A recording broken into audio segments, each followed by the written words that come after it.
And COVID happened.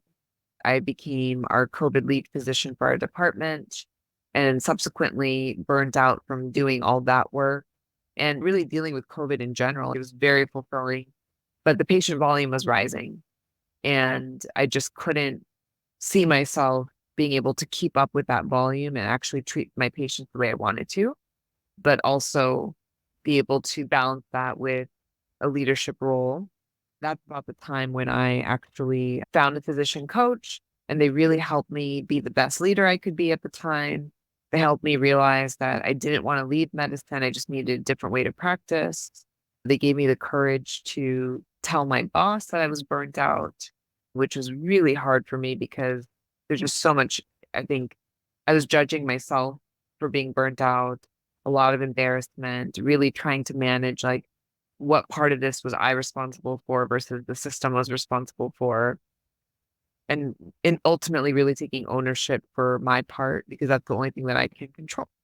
If we're thinking about medicine, mentorship is usually someone who's finding somebody that's in your field that has similar goals and working with them for advice. And it's very development driven. When we talk about coaching, it's also goal oriented, but very collaborative. It's not necessarily me telling you what to do. It's me showing you that you have the answer. Welcome to Life as a Patient Doctor. I'm your host, Dr. Stephanie Moss, navigating life as a patient and a medical doctor. Join me as I interview other doctors, students, and healthcare workers on their own journeys. Listen to their unique stories on how they balance their health while caring for others in the health profession. Welcome, everyone. Today, I'll be interviewing a phenomenal physician, Amruti Borad, who is an osteopathic concierge, family medicine physician, primary care physician, and a medical student coach. She was previously in academics and a physician leader. After experiencing burnout and working with a physician coach, she found a new path in medicine and decided to certify as a coach to help primary care physicians and the future of medicine, our medical students, prevent and treat burnout, practice medicine with fulfillment, navigate transitions, and learn to thrive in any environment. At the core, she strives to empower each individual to trust oneself. Thank you so much for joining us today. Thank you for giving me this opportunity to speak with you and your audience. I would love to hear a little bit about your background and journey into medicine. Yeah, of course. I was always someone who loved science. That was a strong suit for me. And I love learning new things. I'm a bit of an introvert, so I'd really like to have these one-on-one, deeper relationships with people. And so putting all those things together, I started to really think about medicine and later on primary care. And neither of my parents were in medicine, but they were both immigrants from India. And for them, it was very important that no matter what we did, me and my sibling, that we were able to take care of ourselves. And that's also where I realized how important financial stability is as well to help you build the life that you want and that you want for others. And so it came time towards the end of high school where I really started thinking about, okay, I'm going to apply to colleges. What major do I want? And medicine was really on my mind. And my parents, they knew that I was this perfectionist, this hyperachiever, and they would force me to go out with my friends. I was that nerd. And so they said, remember, medicine is a long journey and you have to make sure that you want to do this. So why don't you go and meet with other professionals? So they had friends in different professions I met with and I would shadow, and it still just didn't seem right to me. Like medicine was the right fit. I also was not good at standardized exams. I could ace any other type of exam, but standardized exams, it was just like, I just couldn't do it. So I decided that I would apply to accelerated programs where you're not required to have the top scores, but you are able to combine college and medical school. You're able to skip a year of college, and then you're able to do internships with the medical school and those sorts of things. So I thought, okay, I'm going to apply to normal college and I'm going to apply to these programs. If I get into a program, it's meant to be. So I ended up getting into 3 programs, and I ended up choosing Pitzer College and Western University of Health Sciences, which is an osteopathic medical school. both in Southern California. And I chose that because one, I actually really liked the people. I loved the school. It was a very small learning environment, but also osteopathic medicine at the time was becoming more mainstream. And I realized I wanted this extra tool in my toolbox to not only have this like whole person approach to medicine, which fits along with primary care, but also being able to treat chronic pain condition in a different way. So I ended up choosing that path. I ended up having essentially contracting into 3 years, which was very difficult. And then starting medical school at a younger age than was the average age for my medical school. So there's a lot of like self doubt and a lot of things that happened in that way. But that was my journey into the field of medicine. Wow, thank you so much for sharing that. I haven't spoken with anyone who's done an accelerated path like that. And that's really cool that you were able to get into medicine relatively early in age. How did it feel to be in that path? Were all other students similar in that accelerated path, or were you mixed with students who went more traditional path to medicine? Yeah, it's a good question. So there were three of us that were in the program. And so when you apply, you interview with the college and the medical school, and then they decide who's the right fit for the program. So there were three of us. And then all of our classes, though, were intermingled with the traditional college students. So sometimes it made it hard in the sense of the college that I was a part of, most people were not science majors. So when you're a science major, it's just you're always studying, right? There's just so much to do. And so that part was hard for me. And then there's a lot of doubt. It's everybody else is having fun in college while I'm studying all the time. And why did I decide to compact this into 3 years? A lot of that, but I think my mentors that I had at the time really helped me stay the path. And I'm very happy that I ended up doing it. Thank you for talking about mentorship. You mentioned that you had mentors. Were those ones that were pre-assigned, or how did you go about finding mentors during your journey? Yeah, for college, they are pre-assigned. It was mentors that are all involved in my specific medical accelerated program. I had one main mentor who really kept me going. No, you can't stop. I know you can do this. You are doing the right thing.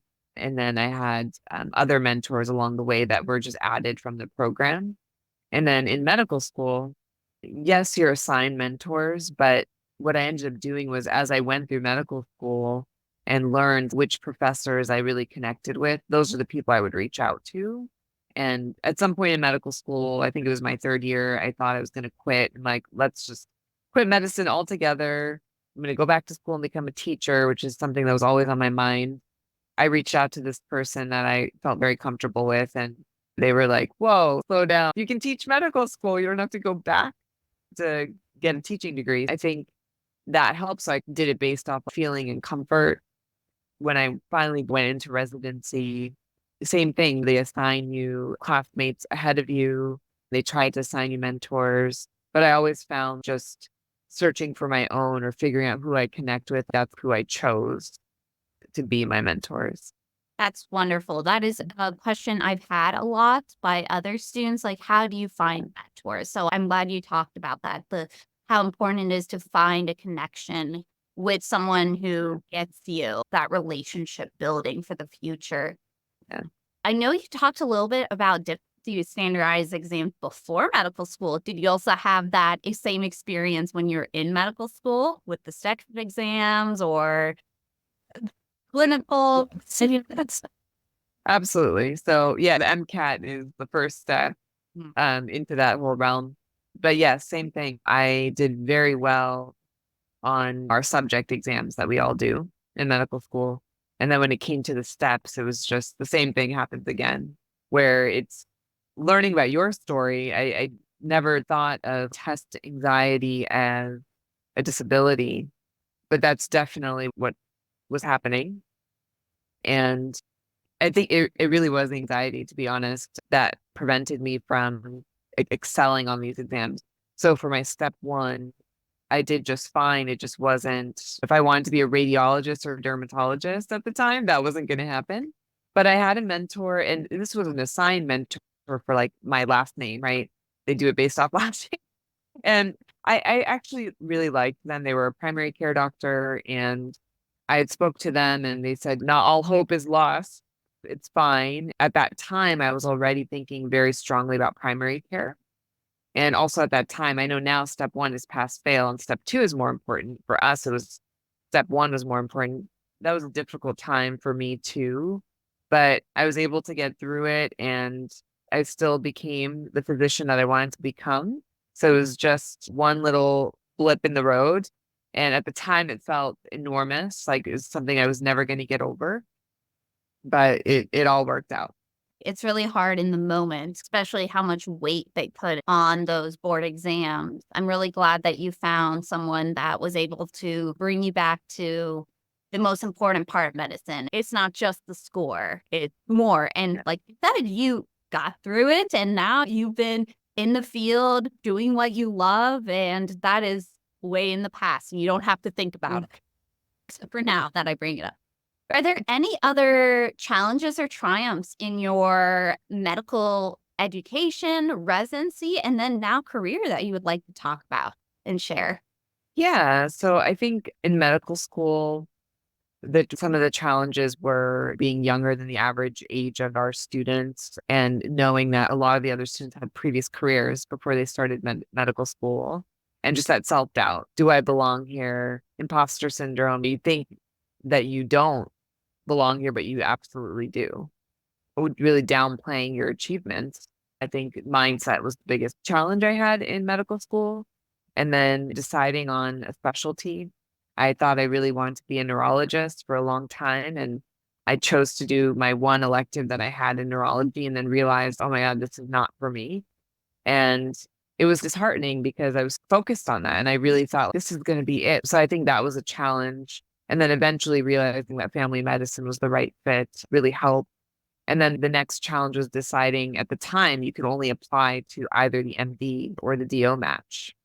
And you couldn't do both because they had different due dates or deadlines. So then deciding, okay, I'm going to go the MD path just because I liked the programs better and felt like, oh no, I'm going to lose my osteopathic roots, which I did for a little bit. But then when I came out of residency, I started practicing osteopathic manipulation again.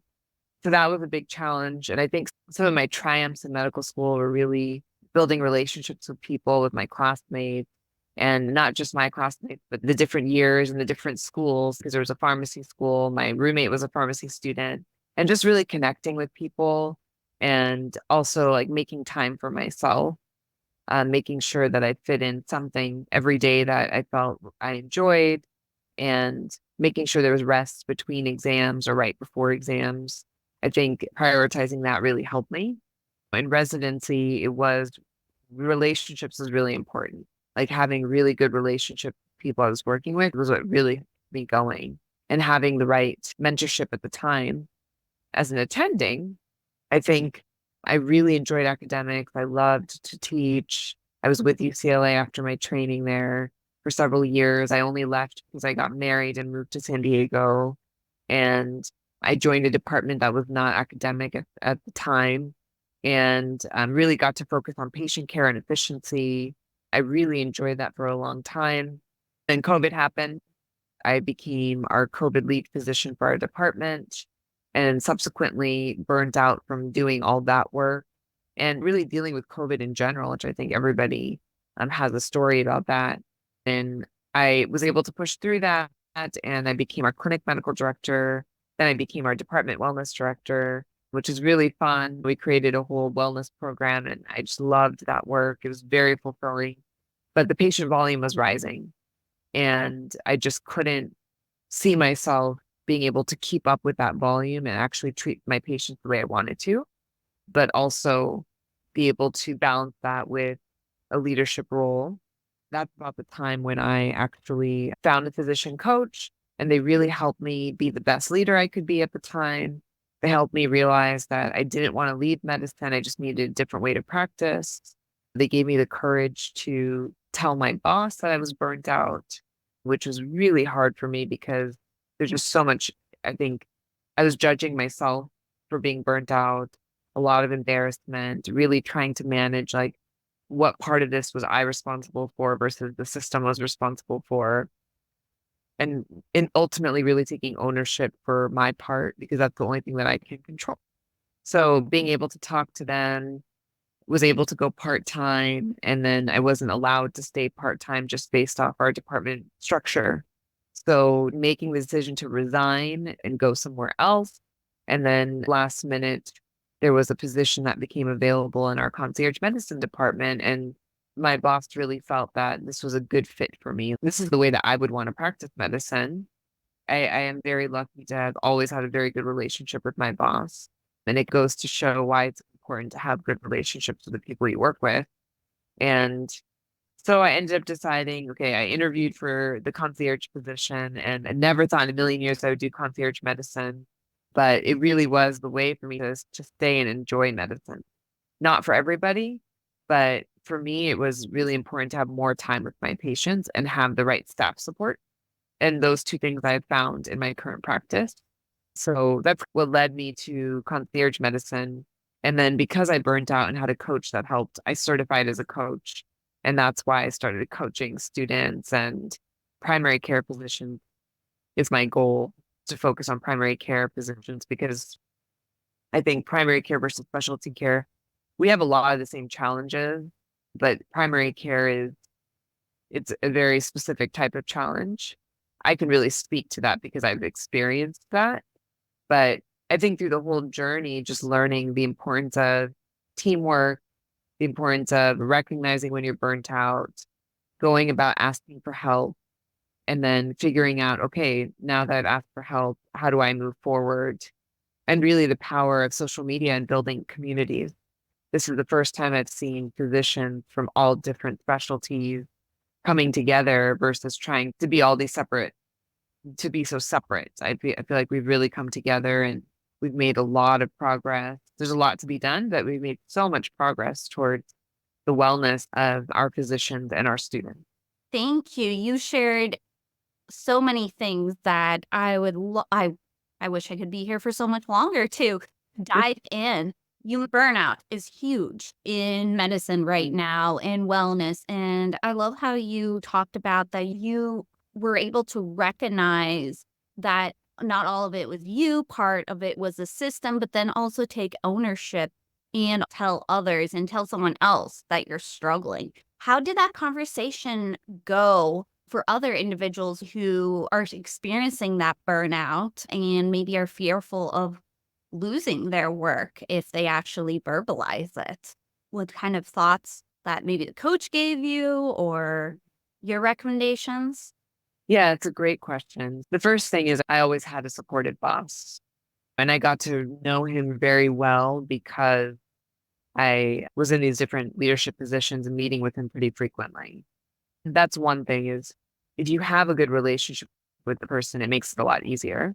If you don't, I understand that's going to be a little harder. If you don't, then it's going to someone, maybe someone else within the department that you feel comfortable speaking to. That might be a good first step. The second part of it is realizing that if you never ask for what you want, you'll never know if you'll get it. So the worst thing that someone can say to you is no. And I believe that every student or physician, anybody going into medicine is very resourceful. You did not get to where you are without being resourceful. And before actually going into a meeting, one, laying out what's the worst case scenario, what's the best case scenario, and then also coming with a solution. A lot of the time, people think, oh, they're just complaining about being burnt out or complaining about something. But if you come with a solution, there's no room for people to say, you're just complaining. Right? Because a lot of the times, you know what the solution is. I need to go part-time, or I need to be promoted, or I need more time to do this project, whatever it may be. A lot of times the solution, but you're afraid to even say that. I think it's important that you do. So yes, knowing that they might say no, and that's okay. You'll find another path and having some kind of solution and seeing how they can work around it with you. Like for me, I actually was able to go way more part-time than I expected they would give me. So I asked for just a little and they were actually able to give me a lot more, and I did not expect that. So just keeping in mind that the best case scenario could happen. And I was able to stay in my leadership position because I asked for that. I said, hey, this is what brings me fulfillment. Can I do both things? And I was able to for that period of time. And then after the fact, just knowing, like, just getting to that first step really allows you to then say no to more things when it's too much, like setting your boundaries. But it also allows you to, the next time you need something, the next time you want to ask for something, you're less afraid to do that because you build this whole thing up in your mind like it's going to be terrible. It very well be just fine. And even the worst case scenario, you'll be just fine. Think about it. If you go to your boss and you tell them this and they fire you, that, yeah, that's something terrible. That's something that's going to be really hard for you to take. But you're a physician and we need physicians. So you can very easily find another job, right? It might not be the perfect job for you to begin with, but you're not just going to be left without a job for very long, especially after the pandemic. So that would be like, for some people, that's the worst case scenario. So that's why I bring it up.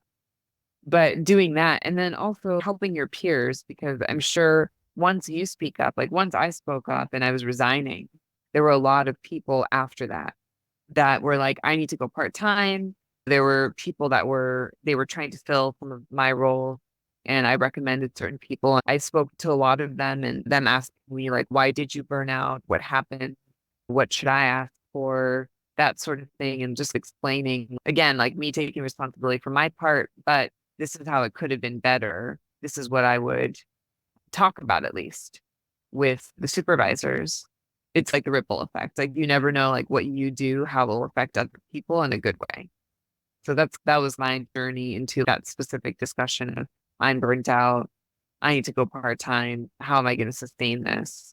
Thank you so much. Exactly what you said. Speaking up does create waves, and it just takes that one person to be vulnerable, and it can really impact all those people that are struggling silently and can really change the culture. So that's amazing that you were able to do that and help out your team and also yourself. I was thinking about when you were talking about needs and being able to express your needs. And especially for this podcast, where we're talking about individuals who are suffering with disabilities or health conditions or mental health conditions, including burnout.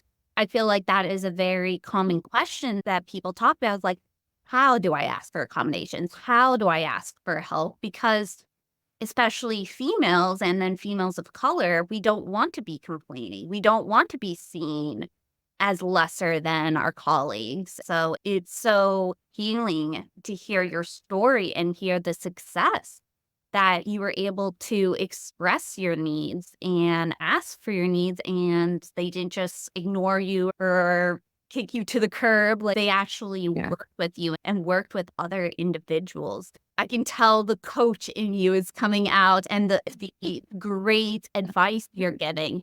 And it made me wanted to ask you if you can explain to people on the podcast the difference between a coach, mentor, and advisor. Like, what makes a coach different? Because I've heard these words come up at conferences, like a 5-minute or 30-minute coach, like at different conferences. And I'd always had good experiences, but I really want to know what is the difference.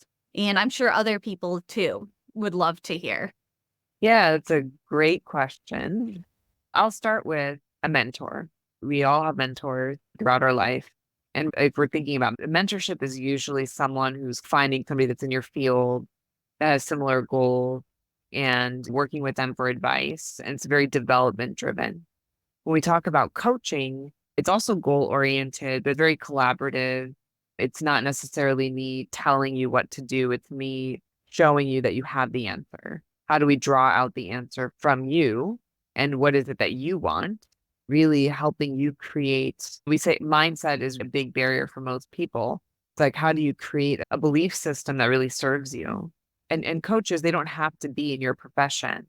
They can still coach you through something because it's more universal. I think it helps when your coach has a similar experience as you, but it doesn't have to be. And then the third arm is therapy, because that is another question that people ask. In therapy, you have to be licensed within your state to actually treat people. And it's very emotion focused and looking at your past, like what happened in your past that's happening to you today. So that's the differences between all three of them. And because I work with students as well, I do a lot of mentoring and coaching, which, it's just natural that's going to happen. But I always tell students the difference because with students, it's always, am I doing it right or am I saying the right thing? And to me, that doesn't matter. Your feelings are not wrong. Your feelings can never be wrong. I'm not here to tell you what's right or wrong. I'm here to tell you, what do you want to believe? How are you going to go from thinking about things in a way that doesn't serve you to a way that does? And with mentorship, there's very much, yes, you should do this and that to get to become a family doctor, for example. So that's the difference, but I combine the two just because, especially with students, because it's just a natural thing that happens and I want to meet them where they are. That's really helpful. Thank you. I can see also the reason why you went into primary care because that is, I'm sure in concierge medicine, you're able to do that also with patients, having that collaborative nature of working, helping them develop their own strategies, whether if that's stop smoking or eating healthier, but it's very much a collaborative. You come up with the answer, but I'm here to provide other solutions. We forgot to talk about the concierge medicine. I know you mentioned that you did it. It's becoming more common in the medical field. Is there anything that you would like to share with future medical students or even providers that have not considered concierge medicine, but are maybe looking at that direction? Absolutely. My view of concierge medicine was always negative. It's celebrity medicine, it's for rich people, that whole thing. But when it came time to figure out how can we practice medicine better, I started to look at it in a different way. So concierge medicine, you take insurance, then you charge. It's usually a yearly fee to have access to your physician or to certain services. Certain concierge practices also offer like home visits or going to the ER when you do, or seeing you in the hospital. It just depends on what practice you have. So you can do whatever you feel is appropriate. And for me, I'm part of a big university. So it's not my own practice, it's not my own business, which for me, it has a lot of benefits because being connected to a big university, you have a lot of great specialists and you're not dealing necessarily with all the business aspects. But I know plenty of people that start their own concierge practices, and because they have that, they get to build what they want. They have that autonomy, that freedom, flexibility. And I think that's also very important. You can do that without a business degree or without business experience. I know plenty of physicians that have done that. So, concierge medicine, the biggest thing I think is just having time with your patients. In my particular clinic, we get 2 hours with new patients, 1 hour for follow-up patients. We have small patient panel sizes. For me, I'm considered part-time, so I'm about 200 patients total versus I have friends who are full-time physicians in outpatient clinics that are like 3,000 patients total. Like, how can you even keep track? So having the small sizes really allows you to know your patients very well. And then we have support from our advanced practice providers, which previously I had never really worked closely with them, but we have an amazing team of providers who see patients for urgent visits. They help with all of our messaging and refills, and it's a very collaborative environment, a great team environment. And that's just my practice. Every practice is different, but those are the things that have really helped me enjoy practicing medicine. Is mostly it's like the time and the support. Then there's like direct primary care, which is there's a whole movement of direct primary care, which is basically cash only practices. Most of them do not take insurance, but they have tiers. It's more affordable. It's the same thing where you have really good access to your providers, which access is a huge problem, as I'm sure you've seen. It's just the pandemic really changed things. So having access to your physician has become so important. So that's where concierge medicine comes into play. We have direct primary care. And again, there's so many different ways to join these practices. And if you want to start your own business, there's so many ways that people are being supported now of that. Private practice has come back, which is usually like a hybrid, but usually private practices take all kinds of insurance. So just for students and physicians who think that, oh, there's only a clinic or hospital work, just knowing that, I mean, those are the big categories, but there's so many ways you can do that. and don't limit yourself because you don't think you have the education to do those things. Again, we're physicians, we're very resourceful. Think about all the hard things you've done before. This is the same, or if not the same, it's actually easier to learn about those things. So just knowing that if you're looking into practicing medicine as an outpatient physician, there's just so many ways that you can do it. Thank you. That was really helpful. We have another physician that I just interviewed on direct primary care, so this will be really good. They are similar, and I think the motivation's the same, is we want to provide better care for our patients and actually get to know our patients, actually spend time with them. That's why we went into medicine. And you know what? Earlier, you mentioned something about the reason that you wanted to do primary care and neurology. You mentioned chronic pain. Do you want to say more of that? Different unique perspectives that you bring into primary care. Essential family through their lifespan. I find that very rewarding, and to be able to help them as this unit individually, but also as a unit. And then really having the flexibility to practice medicine in so many different ways. And you're like the jack of all trades, or as a female, I call it the Jackie of all trades, right? When you're a primary care doctor, you're like the gateway to medicine. So really helping put people on the right path, being very preventative. And I think as primary care, essentially, I feel like we are also psychiatrists in a way, or therapists in a way, because most people that I've seen as a physician have experienced anxiety or depression at some point in their life, and being able to be a resource for them, especially with mental health access being at an all-time low. And that's getting better too, but it's hard. Just being able to provide quote unquote therapy for your patients because they're going through this process. I think becoming a coach has helped me a lot, not only in my own personal life, but actually help patients through the issues that they're going through. And then, yes, the osteopathic piece, I came back to that and I'm really happy that I did.